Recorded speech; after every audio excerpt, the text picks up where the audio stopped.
This week has been absolutely bonkers, and I just figured we'd have like a bit of a chat because I'd like to sort of sound you out. I mean, you've been active on Twitter. The main thing we're talking about, I guess, is Trump's big pivot yesterday on Yeah. everything, which, doesn't seem to have really calmed anything down, which also is perhaps predictable. But the thing that crystallized for me, and I'd love to sort of hear you out on, is um, we knew this from the first term. And like so many things about the first term, I think like we forgot it. And like the especially working at a newspaper, it just like feels like we're constantly trying to figure out the rhyme and reason of everything. And certainly since Liberation Day, when Trump first um, put out his tariff plan, such as it was, there's just been like a mad scramble to find what it all means. What's the plan? What's the idea? And, plenty of people stepped up to provide it. You spoke to our friend Oren Cass recently at American Compass at the Washington Post. There's a good article there, interview that you did with him that's, I think, worth reading.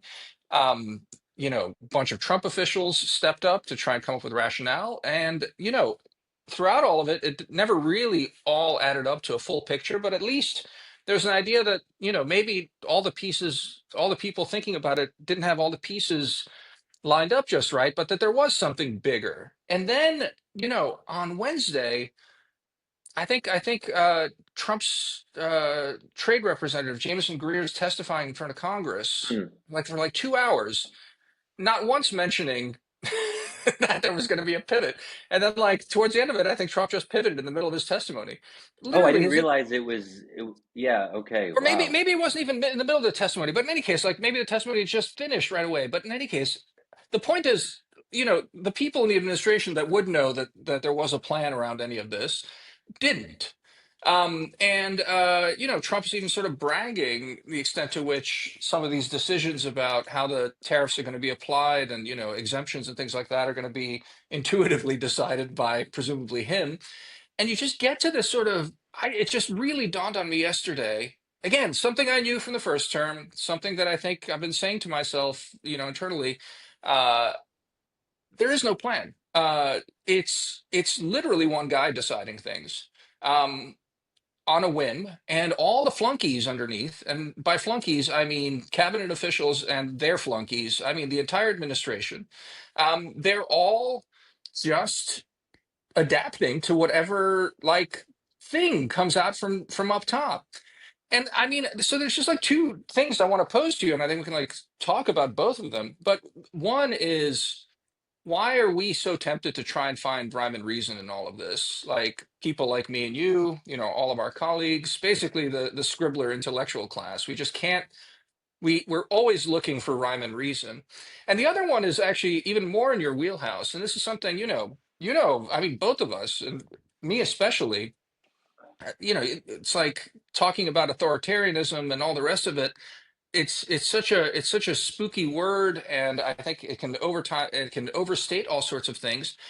But like my experiences in like authoritarian or semi-authoritarian countries, not nearly as I think deep as yours, is like the thing that I always noticed was this idea that of the sort of unpredictability of it, of how the bureaucracy can't function because they're just like looking up for orders from up Yeah. top, and it's just like that.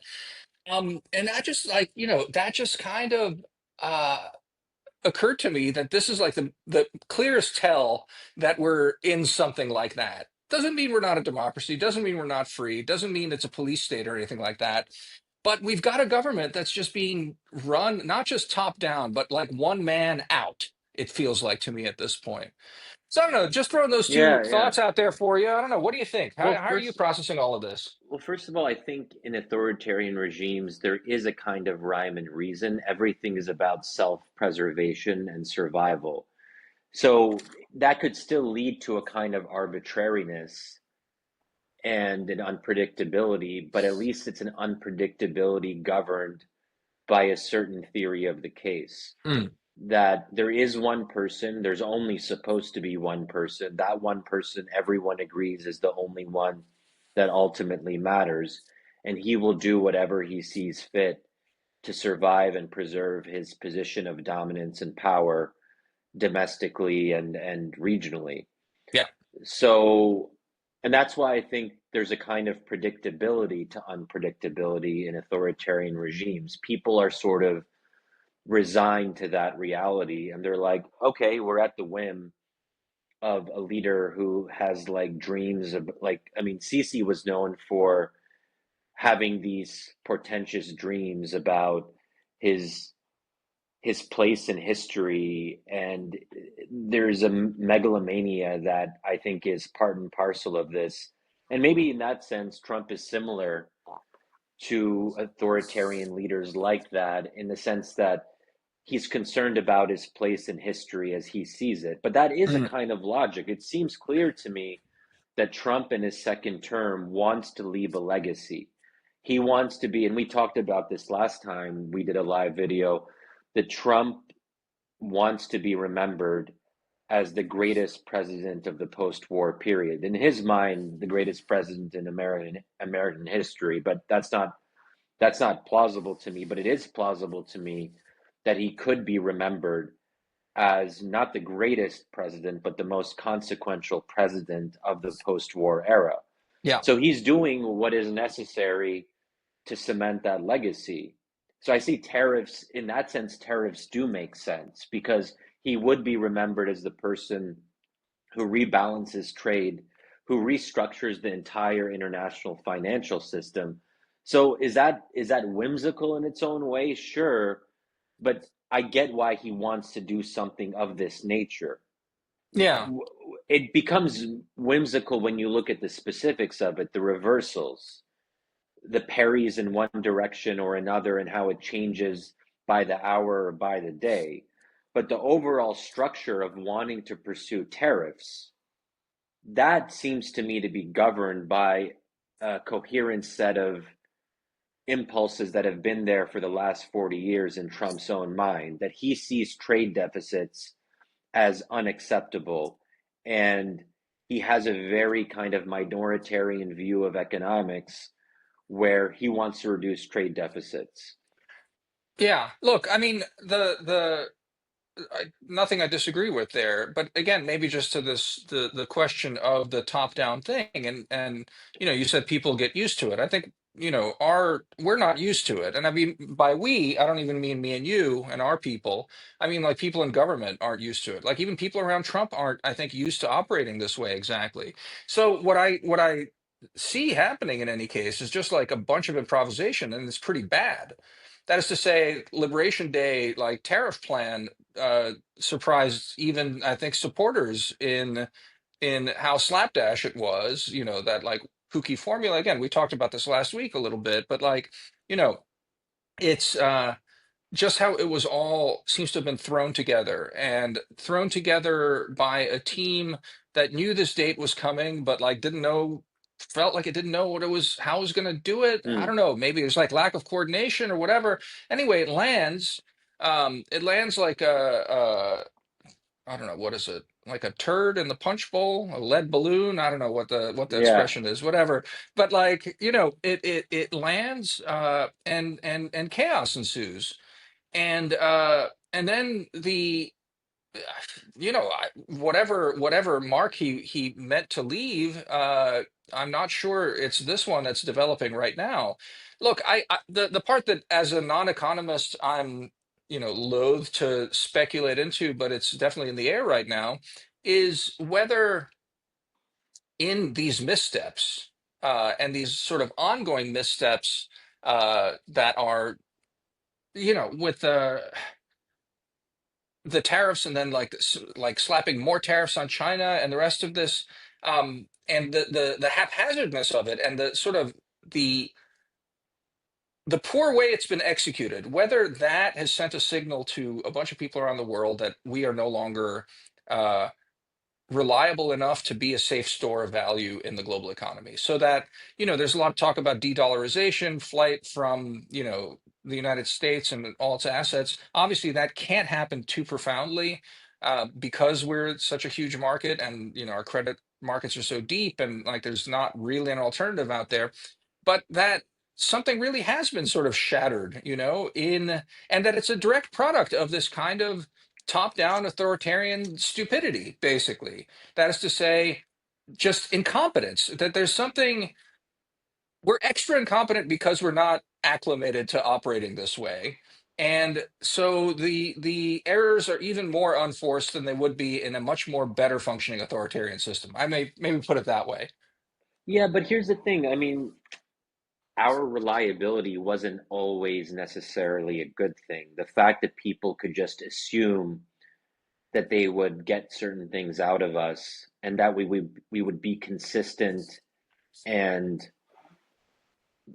I think that led to a lot of complacency in the trade system. And I have to say that the more I've read defenses of tariffs, including in my interview with Oren Cass, and if folks want to actually read that, they can go to my Twitter. I've been posting some highlights earlier today and see what our conversation actually looked like. I mean, I challenged him on a number of points. And it's not so much that he persuaded me otherwise, it's just that I think if your set of assumptions is different, if, for example, reindustrialization is really important to you, if reviving domestic manufacturing is more important to you, then your theory of the case is going to be different. Then you're willing to withstand considerable costs in terms of our credibility in the trade system. You're willing to shake things up and have this shock and awe approach because you think other things are more important. And this is why it's not really so much an economic question, it's really a political question. It's a first principles question of what you value and what you prioritize. And if Oren Cass prioritizes domestic reindustrialization, then there is a case for tariffs that actually make some amount of sense. If you're willing to really temporarily damage the American economy because you think that's the cost that has to be borne to get the things that you want, then that's the cost that you have to bear. Yeah. There is a kind of internal logic to it. But I do think that if Trump is able with this 90-day pause to renegotiate trade deals and actually get other countries to lower their tariff barriers to actually be more open to American exports, that would be good for America. Like if that happens, and it seems that these countries, 50 or more countries that want to renegotiate because they've been really scared, this really frightened them. Before Yeah. Trump announced his reversal, apparently the phone at the White House was ringing off the hook. Yeah. This actually lends some support to the madman theory of international trade, which is, I guess, a subgenre of the madman theory of international relations. When your friends and foes alike actually think you're crazy, that you're actually willing to follow through on your threats, they're not gonna mess around anymore, and they're going to negotiate on your terms. And that Yeah. seems what a lot of countries are willing to do. They're willing to do things that, I mean, lowering tariff barriers on fundamental industries, accepting more American cars, like these are things that were not necessarily considered for No, decades, as far yeah. as I know, by some of Look, our allies. but that look, the main problem is this is what I'm getting at about less about the first principle stuff, and I'm more interested in the fact of like the fact that we were run by incompetence and not particularly bright, impulsive guy at the top. And so, I know Oren's argument for this, and on paper it sounds, plausible and even um if you have the political stones, as you said, to inflict a lot of pain in the short term and be able to get it done, I don't know, like Lenin is inspiring too, but like what what I'm getting at is that I think Trump may have like on like the terms that defenders would even say uh seems to fuck the goat pretty badly on this, because what we're talking about is he backed down yesterday. however much people are spinning, that now 90 days gives him time to negotiate and all of this. Today, we saw that markets were still in turmoil, and the big pressing thing, and all rumors are what forced him. And make no mistake, like The all the bond defenders, markets, right? the bond market scared the shit out of him. There's Can you even say a rumors little bit going. more about what your interpretation of that is? Bond markets. Basically it's getting more and more expensive for us to borrow. And one of the rumors that like kicked around is that again, hard to prove. I haven't seen, I mean, I've been sort of head down, so I didn't see if there was any more corroboration about it, but that like the Japanese may have quietly threatened him, who are the biggest holder of US assets, be like, calm the fuck down, because we're gonna start dumping this shit a little bit. And maybe even part of the slide uh was caused by our dear allies, the Japanese. I saw, I think on Tuesday, there was an article talking to, I don't know if it was the head of the Bank of Japan or maybe the prime minister, saying, we will try and do our part to stabilize global markets. Maybe this was part of their part of stabilizing global markets by threatening Trump with this sort of stuff. Oh, The main thing yeah. is this: he fucked up so bad because it was so slapdash, all of this stuff. There's the case. There's like an Oren Cass case. There's a Stephen Moran case for tariffs that are gradually brought in at much lower levels, much more calibrated in order to target the sectors in individual countries, auto sectors, all the rest of that. And you do this and you browbeat, and it's actually pretty complicated because there's so many moving parts.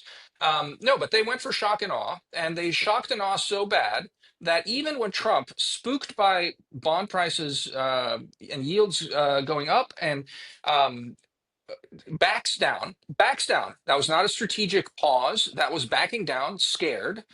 Markets noticed that, by the way, that he like backed down like a bitch. But that's And good. It and shows he's responsive to and now they're stimuli. and that means, Shadi, markets are like, oh, the bitch backed down. Now we're going to get him to back down even more. And so they're not relenting on this. This is there's clearly a play here. He showed once he'll back down, and if 130% tariffs on China are no good, and markets can force him back down some more. Now, look, I mean, the markets, it's not a single person, and it all depends on how these things are perceived and the rest of this. But the smart play of these, like, you know 70 odd countries or whatever that are coming in to negotiate, is to watch how much weaker Trump gets in the coming days as bond markets keep getting railed by investors. And why negotiate that hard? The Chinese, very smartly, I think, are retaliating, but also keeping it quiet. And we're like, we don't need to talk to Trump right now. Let's talk to Trump in a month. Let's talk to him in 2 months. See where he's at. See how strong he is at that point. 90 days is a long time. And so I don't know. It gets back to this question. It's just like, there's a theory of the case to this. I don't think it applies to Trump. I think you have a man who's been obsessed with tariffs as an idea. Um, he Okay, so has that's ideological, though. So even you're acknowledging it right here. There's an ah, idea that has compelled him for a long but time. an idea that is, half formed in an addled brain that is, formed in a kind of, I don't know, simplistic mafia version of a system that's actually much more complicated than that. I do think Trump's mafia instincts work much better in sort of like, call it a two-dimensional field such as international relations. That's like it's much easier to, I think, simplify something like that, and discount small factors like soft power and attraction and stuff like that. Like, you come in with a big stick, you bash some people around. Doesn't always work out how you do, but like it's a little bit more predictable than that. Whereas like markets, it seems like there's just, I believe there's just like too many variables, and he has like a cretin's version of how these things work, Yeah. tariffs included. And it's again, just getting back to it. It seems to me that it's weakness of the um, the weakness of our like new, like brand new authoritarian system um, that is being shown up here, because I think we're even on the terms of sort of authoritarianism, we're underperforming badly. Like, these are some really bad decisions, it seems to me, that like, you know, a, a more competent top-down system would somehow have moderated Yeah. and mitigated. I don't know. I see a comment here from Philip. I just wanted to raise it. He says, you have to keep in mind that Trump did not relent on China. He did not. That's right. And So, markets are sort of still pricing that in. But I'm not sure. Look, I mean, it's so hard to tell. The main thing is that like the flight from bonds still seems, I don't know, odd, right? In the sense that something seems to have been rattled in the animal spirits that um like we're not reliable anymore. I mean, you were saying that that has downsides to it, being that reliable, all the rest of it. But in the very near term, it means that we can refinance our pretty substantial debt in manageable levels. And in the very short term, as he blows this up, like our budget's going to get wrecked on this, right? Like, I mean, if it goes badly enough for long enough, maybe there's even a default, and maybe that's even then that becomes a sort of self-fulfilling prophecy among investors in America that like this guy's crazy enough. Why doesn't he just like demand a write down on all our debt? Um, it could happen. So I don't know. Look, I mean, at the end of the day, what does it cost us to default and everything else? It just means that we're no longer the sort of creditor of last resort, and we can't borrow cheaply, and we have to live within our means. I know a lot of sort of, I don't know, economists think that that needs to be the final outcome. Just seems like, I don't know. I don't credit Trump that much. I guess foresight to have to thought out that far, and I think it's just my mode of analysis this week shifted to um, really just the idea that this is a monkey in a machine room, and people should be treating it that way, all of it. Like yeah, backing away from any rationalizations, backing away from grand theories of economic transformation, and more thinking about like, this is impulsive, um, and it's bad. It's bad. yeah, Anyway, yeah, it's bad. But the fact that we're having this conversation suggests a kind of preemptive policy victory. In my adult lifetime, I don't recall us ever really having a serious national debate about the efficacy and appropriateness of tariffs and different tariff rates. I mean, much of the country is getting a crash course in this topic. I mean, if you look at the homepage of the Post or the Times, over the past week, it's been tariffs nonstop. yeah, And that suggests to me that Trump is able to shift the Overton window. No matter, I mean, his ability to do that is remarkable. I agree. Look, And and the fact that people like Orrin Cass have been propelled as real real thinkers on this topic and are out there in the mainstream media, in the Post, in the Times, pretty much everywhere, advocating for something which would have been considered crazy or ridiculous just 5 years ago. That to me is what Trump is able to do, and that is something. It's not good or bad. It could very well be yeah, bad on balance, but it does suggest to me that he's similar to how he was able to change the national debate on China. yeah. That the conventional wisdom shifted in the matter of years because Trump initiated that conversation by being vaguely irrational and being kind of crazy and saying everything that was taken for granted, everything that was the prevailing wisdom since China entered the WTO in 2000, I'm going to question all of that and challenge that economic orthodoxy. And then the orthodoxy falls. But look, absolutely, you won't find disagreement with me, and we've talked about this before. Also on Russia, I mean, I feel like he's transformed Republicans in a very stark way in his first term. But I just want to point that out as well. I think it's worth pointing out that there's a difference between shifting the Overton window, which he shifted in the first term, which we see by the fact that Biden rolled back none of the tariffs, and used different rhetoric, but continued down the path that Trump basically uh, blazed in his first term on tariffs. This is ultimately so. In a way, the argument that Orrin and again Stephen Moran and others are having about this, the ideological one, that shift happened already. Yeah, What happened in the last week is something else in my mind, which is again pointing to Um, uh, what to me, by again, all accounts, looks like undisciplined, impulsive, not well structured, poorly done policy. And the talking point right now is, oh, art of the deal, genius, and as you said, like shock and awe. Go in there, like brutalize these countries. They'll come, kissing our hand because they've been smacked around so much. But I do wonder whether he's really fucked up. And Yeah, that now, especially that again on an impulse, because I'll tell you another thing. Um, if I was, if Trump was someone who took advice and I was set to advise him, and he decided to do Liberation Day, and he's getting nervous yesterday. I would have been like, "Look, okay, you've made the bed, now sleep in it. Don't back down now. Backing down's the worst thing you can do. Ride it through. Like you're not up for reelection. You don't care. This is a policy you believe in. Stare them down. Stare down those bond vigilantes. Stare down the rest of the world. This is yeah. the way." He backed down. It's sort of when Yeah, Obama backed down on the red line in Syria with chemical exactly. weapons. Yeah, exactly. He's I the don't know if that Obama of the analogy finance quite world. works, but it does show a kind of yeah, it shows weakness, or it can be Yeah. interpreted as weakness, and um, yeah. So I mean, I think that all of us were relieved yesterday when we heard the 90-day pause announcement, but it, it maybe undermines his negotiating leverage, depending on how other people perceive it. That said, he could reestablish leverage rather quickly.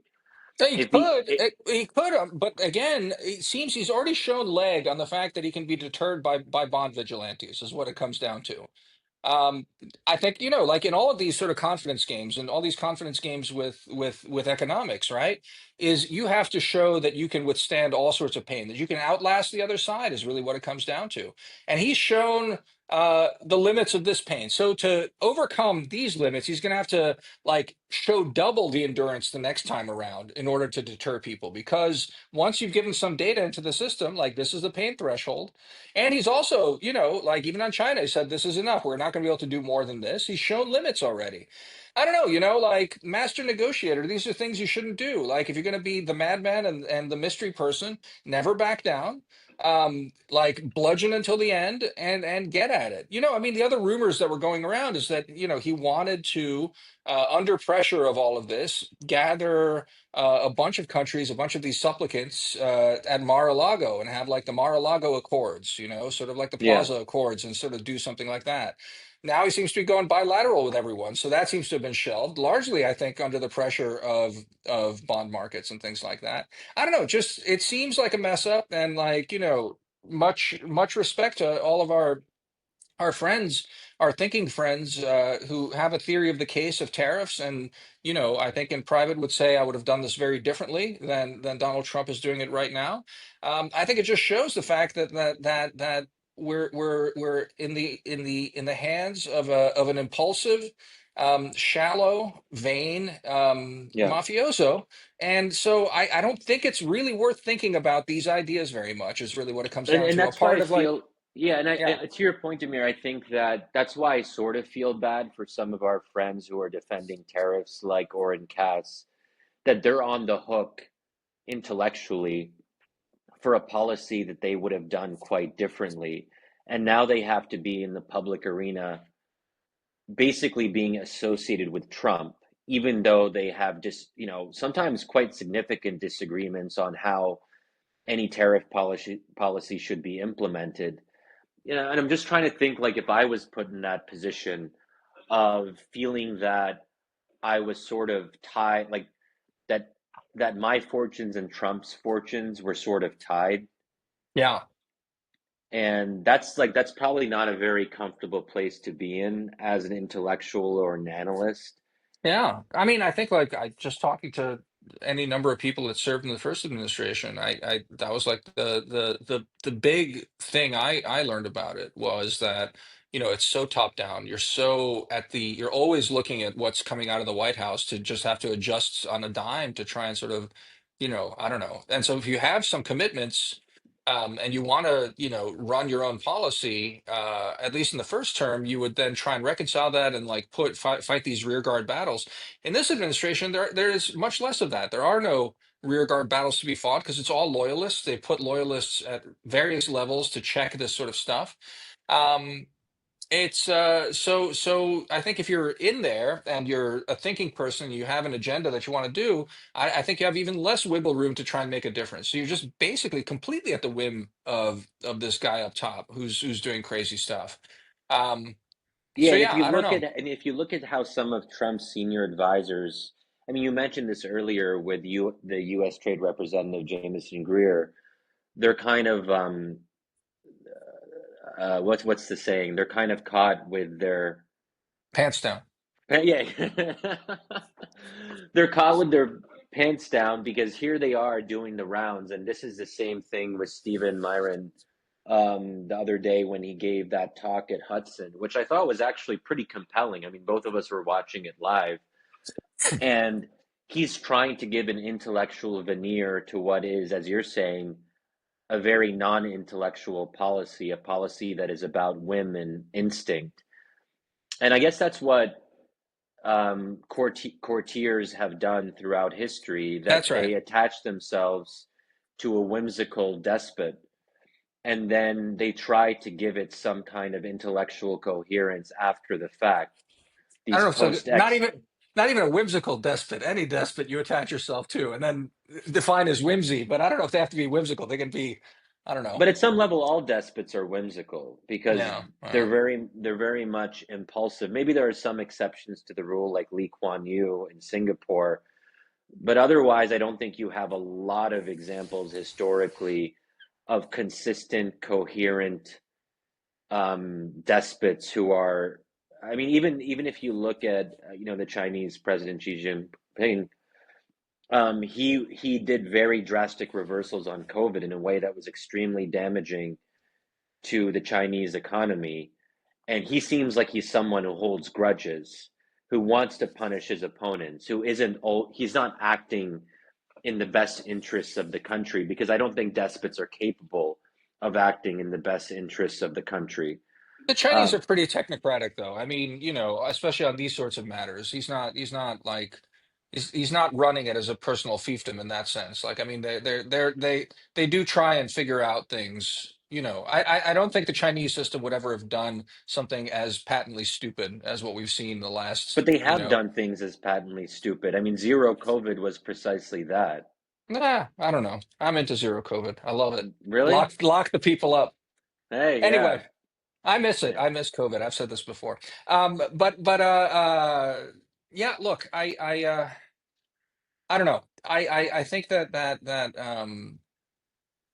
the people who are trying to explain this, I mean, I think just basically all of us not who don't have to explain these things anymore, would do well to really move away from the paradigm of trying to explain what's actually going on thinking wise. I think that has been, like I said at the beginning, that's been the sort of paradigm shift for me in trying to think about these people.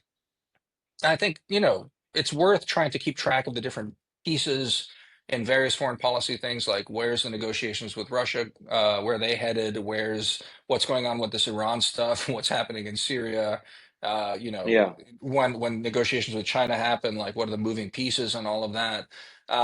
But I think this idea that there is a well-developed policy, uh, let's Yeah, there say, was for a good piece example, that you shared on this. What's his name? Who wrote that Oh piece? yeah, Janan Ganesh's piece in the FT yesterday, I Yeah. think, is just terrific. Really, just recommend it to everyone watching here. We'll put it when this becomes a podcast. I think tomorrow we'll put it in the show notes. But yeah, Yeah, go ahead, Shadi. but Say some words he about made that. an interesting analogy saying that those of us who tried to find a rationale behind 9/11, like why did Al Qaeda do this?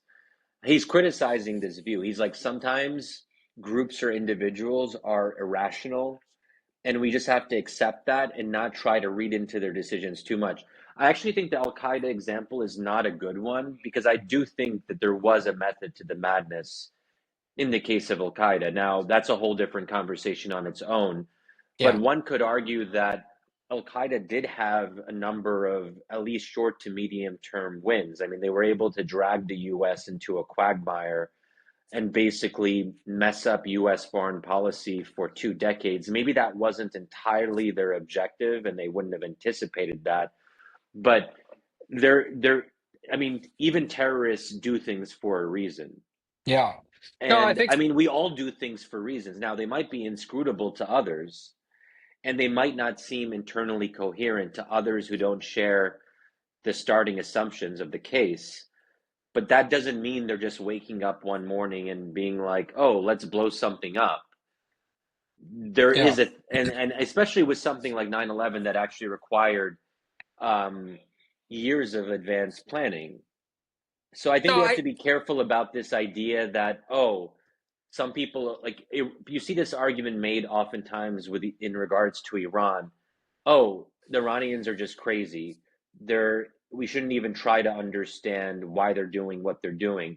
I think there's a danger in going too much in that direction of discounting the motivations of actors who don't share our assumptions, that only liberal actors, only no, like yeah. Western actors are the ones who have internally coherent rationales. No, well, Trump proves that Western actors don't have that. Oh, So I mean traditionally like Western liberal actors. no, no, no. But like, look, I think Ganesh makes 2 points. One is the Al Qaeda one, which I think you're right, doesn't land exactly well. But I think the other one that he makes is Putin's invasion of Ukraine, and then everyone, backporting, retconning a bunch of reasonable demands behind it. When Putin actually gave us a pretty detailed essay about this, about 6 months before he invaded, and it was all about like the importance of Russian imperial history and that Ukraine doesn't exist and all the rest of that, which was discounted as like pandering to some small group of people. But it's if we take the theory seriously that I mean, there's a theory of the case here. It's one about like historical nostalgia and empire.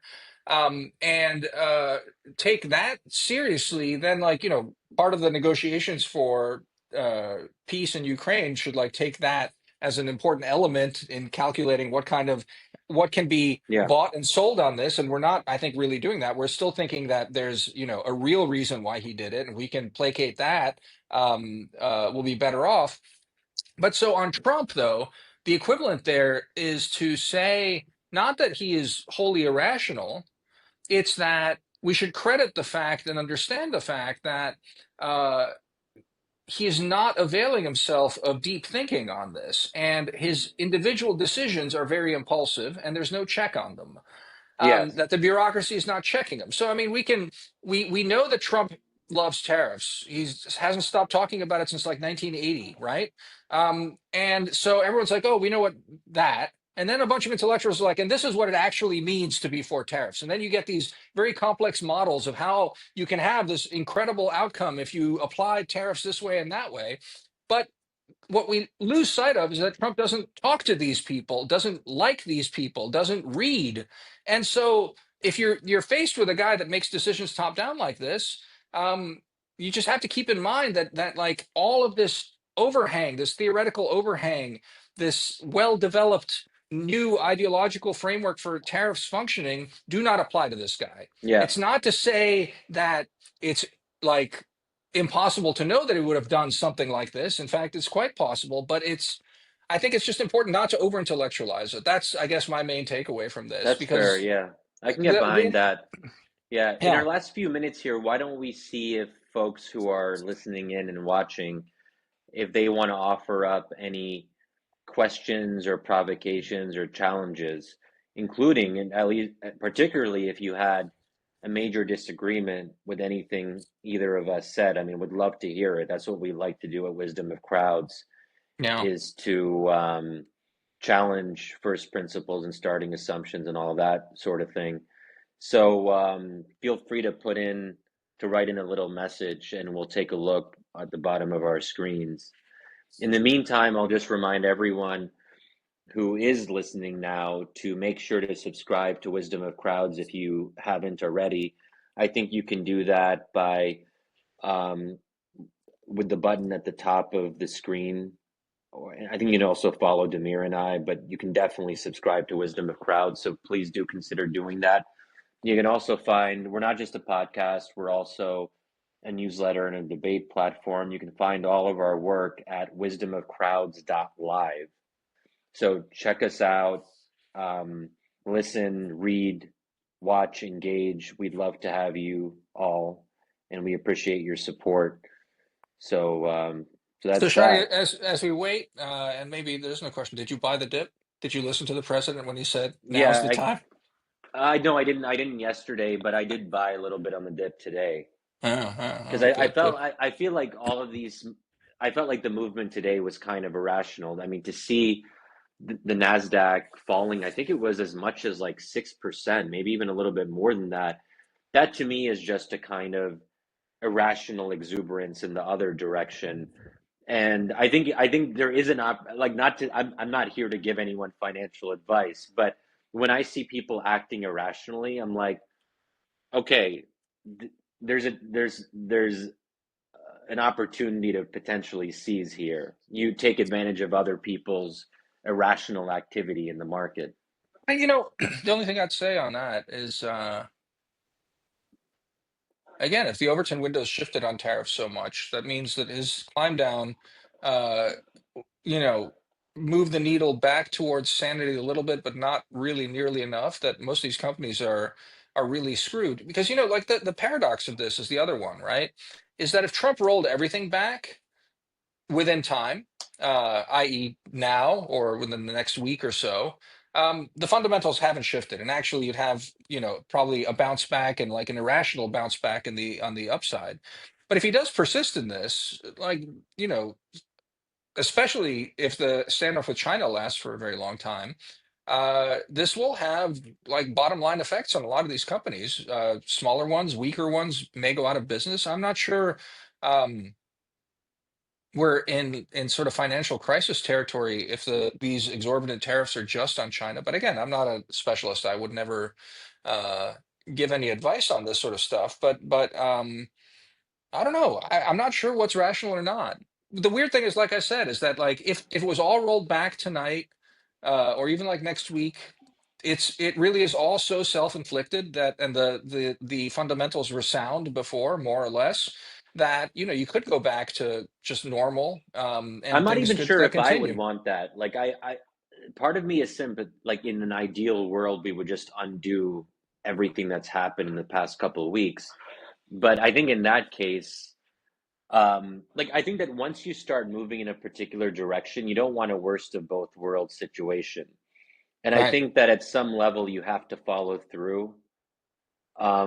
And yeah, I think Trump has to follow through to some extent. Otherwise, like as we've been talking about, he's going to be seen as a paper tiger for the rest of his administration. If the one thing he cares about as much as tariffs, if he's not even willing, and to be clear, I don't think that I think the numbers, the rates that they put out, where you had I don't know like 40% and above for Vietnam, Cambodia, and it's sort of Botswana. It's sort of like why the heck are they doing this? I would like a lot of that to be rolled back, but I think it's not completely unreasonable to start off with across the board tariffs of 10% and kind of take it from there. If he kind of undoes even that, then I mean, if we're experiencing all of this, we might as well find out. I mean, I don't know. I haven't really thought this part of it through in a lot of detail, but I wonder if it's too late to kind of roll back entirely. That he's gone this far, and he has to go at least a little bit further. Otherwise, you have a worst of both worlds situation. But I No, don't I mean, know. I mostly agree with that in the sense that like, but we have the worst of both worlds situation is my Maybe feeling we at have this that point. already. That there's no Yeah. way to get around that. Yeah. Yeah. All right. Shall we Okay. uh shall Yeah. we shall we wrap? Let's wrap. Yeah. All right. I guess Well, people are thanks being a everyone. little bit shy, but Yeah. thanks to all of you for joining.